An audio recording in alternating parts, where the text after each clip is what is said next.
Hi everybody, welcome back to another of the videos in the video series. I guess we're calling that Demystifying Business Central. This feature I played with a customer just today made me think, hey, everybody may want to know that's there. So in this ERP system, well, in any ERP, customers often ask for some audit trail, some, hey, who has changed this record?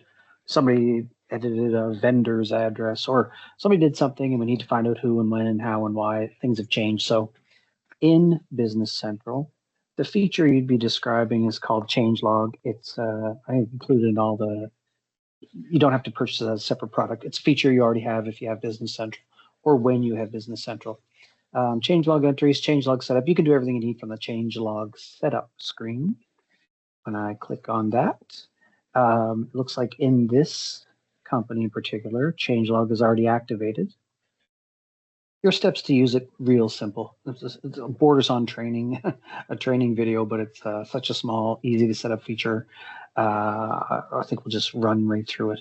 Commonly, if you were a new customer, I'd say, hey, let's not turn it on yet. Let's look at the setup. And the setup is enabling the audits by tables. So tables, here we'll have a list pop up. The tables that we will see are all the tables in the system. That is core, Business Central, any third parties or partner integrating products that live within Business Central are all found here. If you're coming from another ERP system, of course, the table naming convention, the table, you may have to get familiar with those for any report writing or features like this. One of the simple, let me just put in maybe account, chart of accounts or GL account, and find that the table for a GL account is 15, 1-5. Excuse me. The things you can turn on here, log and insertion. That's, of course, an addition to that screen, a modification or an edit, and a deletion. Let me just click on, these options are available under insertion, deletion, and I'm showing it on modification or edit. You could henpeck or pick at specific fields you care to know if they were edited, or all fields. Pretty commonly, you just turn on all fields for whatever table or tables, plural, you care to have an audit log on. Now, you could turn on 100% of the tables, just to define a bit of a range. If you set this up on 1 to, I don't know, 20 or 30 tables, you likely will not notice any performance issues. At the total other end of the spectrum, if you turned it on for 100% of the tables, every change, every addition, every deletion, you could run into some performance issues because as it writes the transaction or the change to anything to a record, it's also writing to some audit tables. So you're doubling up some of the processing, and of course the storage of all that could run you into additional storage charges.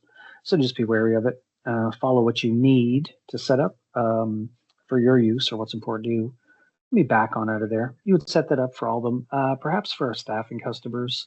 Let me just pick a job or placement is the word we use.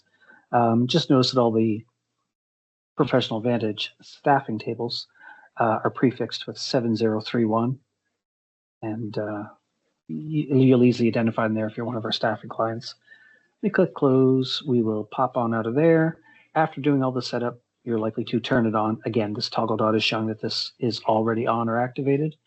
And it's sort of that simple. It then collects up information on the user who did whichever audit you have on, add, edit, delete, that you can report on later. So that's the end of that feature, and we'll see you on another video of Demystifying Business Central.